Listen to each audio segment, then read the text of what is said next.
The predator named Ahab was a veteran hunter, surviving many missions and taking many trophies from different worlds. At some point in time, he achieved the status of an elder, but decided to choose a different path. He ventured off alone to search and hunt for stronger foes.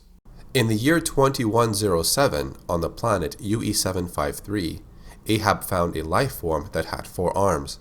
They appeared to be primitive, but their armor and weaponry seemed like they were hardened in battle, and so Ahab decided to engage into battle with them. He confronts them and uses the shoulder cannon to blast the arm off one of them. Ahab then jumped in to attack the other creature, slicing its throat with his wrist blades. It was an instant death. Meanwhile, the other creature takes advantage of this moment and grabs a hold of Ahab, stabbing him in the right eye with a bladed weapon. Ahab roars in pain, and his body is tossed away in a cave, but he is not dead. The veteran predator appears behind him, stabs him in the back with its wrist blades, and rips out his spine as a trophy. A worthy foe indeed, but not strong enough to defeat Ahab. Inside that cave, he locates a painting of the engineers, similar to what was found by Elizabeth Shaw and Charlie Holloway in Prometheus. Ahab then develops an interest in these engineers. His mission is to now find and defeat an engineer. His story then continues about 100 years later. He rejoins his tribe to hunt some large beasts on another planet. After a successful hunt, they detect a human ship called the Geryon. They departed the current location in search of this new target. It turns out the Geryon was having a conflict with Eldon and some xenomorphs, and so they docked with another ship called the Helios, and Galgo was in possession of an engineer weapon that he acquired on LV-223. When Ahab's ship arrives, his wrist gauntlet shows a hologram of Galgo using the engineer's weapon.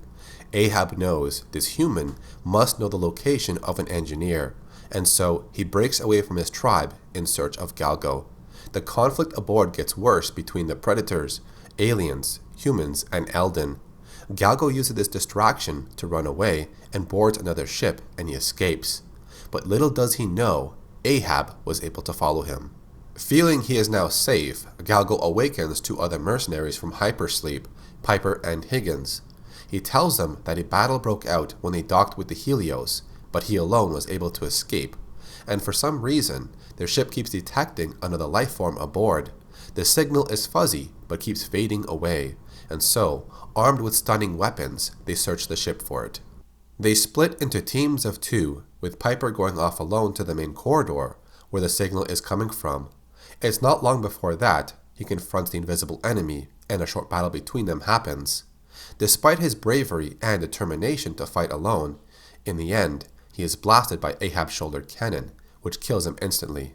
We then go back to Galgo, who ends up using his comrade Higgins as bait for the predator. He's locked up in the cargo bay, but as the predator is nearby, Galgo opens the doors and Higgins is sucked into space. Assuming the area is safe, he enters the cargo bay. But his scanners pick up a life form nearby, and it turns out Ahab was never pulled into space. Galgo tries to run to escape the hunter, but is captured by Ahab's net gun.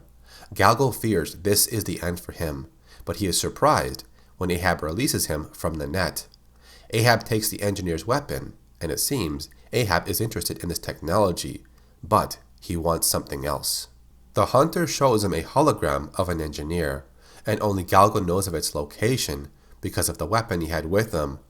Ahab cannot pilot the Geryon ship, and so he tries to persuade Galgo to take him there, or he will kill him on the spot. And after some time, Galgo is persuaded to take Ahab back to LV-223, but he knows this is a bad idea. When they land, Ahab demands to be taken to where Galgo found that engineer's weapon, and so he activates an electronic chain which keeps Galgo connected to Ahab. After battling some creatures together in the area, they come across human survivors that Galgo left behind. They tell him that the engineer has been killing the xenomorphs and all the other creatures mutated by the black goo pathogen. Galgo and Ahab then settle down for the night. This is when Galgo shares his stories of combat and bravery, but he notices that Ahab is more beaten up, covered in scars, has many injuries, and has a missing eye. And in return, Ahab shows him the battles he's been through. showing he is a seasoned warrior and a skilled hunter on many planets. In the morning, they continue their mission. They pick up the trail and head onwards, just the two of them. But first, they need bait, something to lure the engineer to them. They come across two creatures and try to separate them with the net gun. As one runs off, they move in on the trapped one. But things don't go as planned. It manages to escape and knocks Ahab down.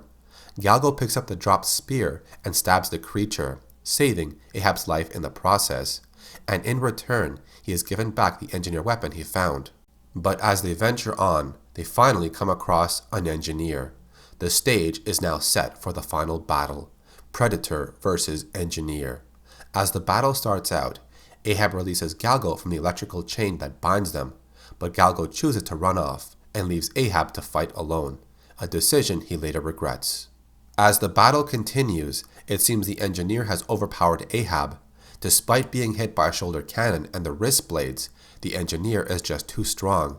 He beats Ahab to a bloody mess and even breaks his left arm. After luring the engineer into a trap inside the ship, the spear is launched into the engineer's chest, but he is still alive. This is when Ahab activates his self-destruct device.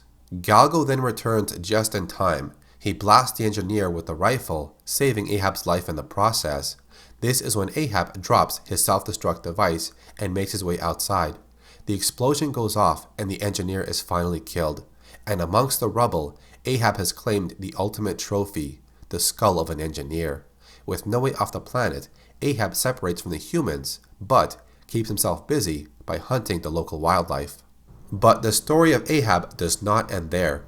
A few months later, Ahab returns to save the survivors as they hunt for meat, but then disappears again, but not before leaving them one of the animals for food and some weapons he made out of bones. Later on, we see the Helio ship coming back to LV-223, and it's going to crash. But who is piloting the ship? As it crashes, they look on, hoping for human survivors, but what emerges is a surprise. It is Eldon. Weakened and injured, he collapses, but Angela remains to comfort him if he dies. Their plan now is to take the Onager to drill into a mountain. There's a beacon deep within, and it must be the crashed Prometheus ship, but the Onager is crawling with creatures, and so they use KAIJU as bait, and Eldon is brought in to defend him, but soon he starts to get overwhelmed. If they lose Eldon, they might not survive, but just then, Ahab jumps in, and his main focus is killing the queen alien who is immobilized. As she dies, the rest of the creatures scatter, and everyone is saved. This is when Ahab sees Eldon and grabs him, only to notice he bears the mark of his clan on his forehead, and so Ahab now sees him as an equal, maybe even his brother in combat. It turns out that Eldon received this mark from one of Ahab's tribe members. When he defeated a predator, he was given the mark and seen as a skilled warrior. As they make their way through the mountain, they come across some type of burning liquid. It seems like acid, or maybe similar to the xenomorph's blood. When they find a way to escape this giant vein, they land and try to track the signal coming from the beacon, but Eldon then realizes the mountain is alive. It seems that whatever was on Wayland's ship, it came into contact with the black goo pathogen and kept on mutating. Just like the queen that grew too large to where it could not move anymore. The mountain then starts to react to the intruders inside. With no way out, Eldon sacrifices himself. He merges with the mountain and takes temporary control of its actions. He opens an escape hole and they get out. At this point, Angela, KAIJU, and Ahab manage to survive, but they are still stranded on LV-223. The story of Ahab was then continued in the Life and Death comic books. The group had established a base on the moon. They salvaged anything they could find.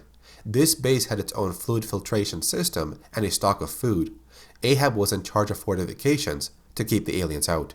The group had stumbled upon a few Marines that came to LV-223 aboard a Juggernaut ship, but they were not the only passengers.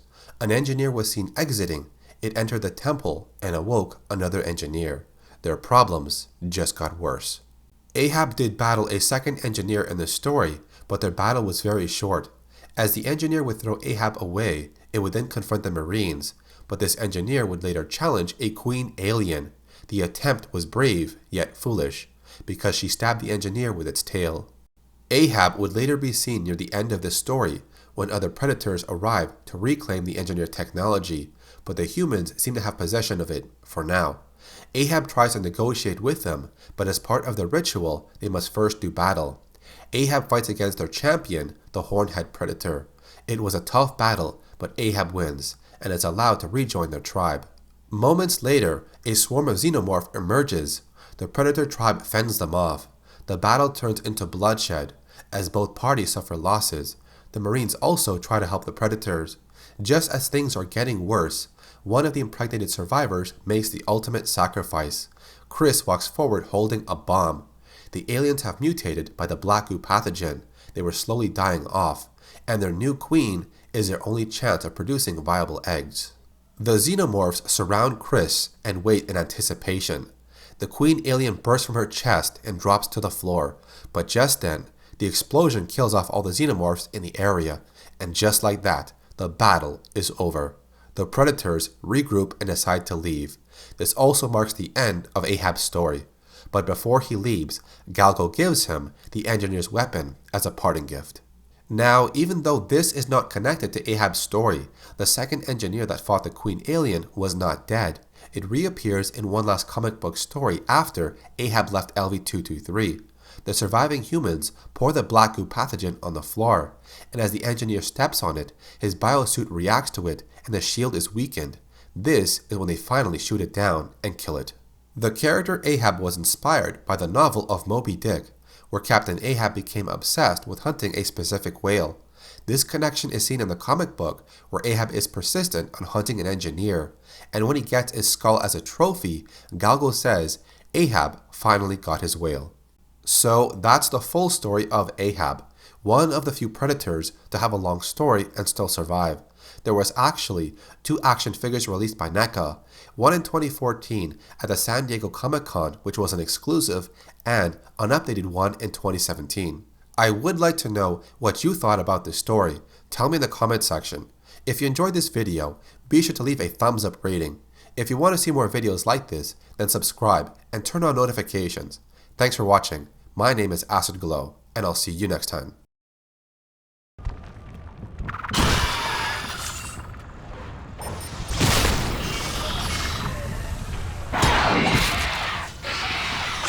Ha ha ha ha ha!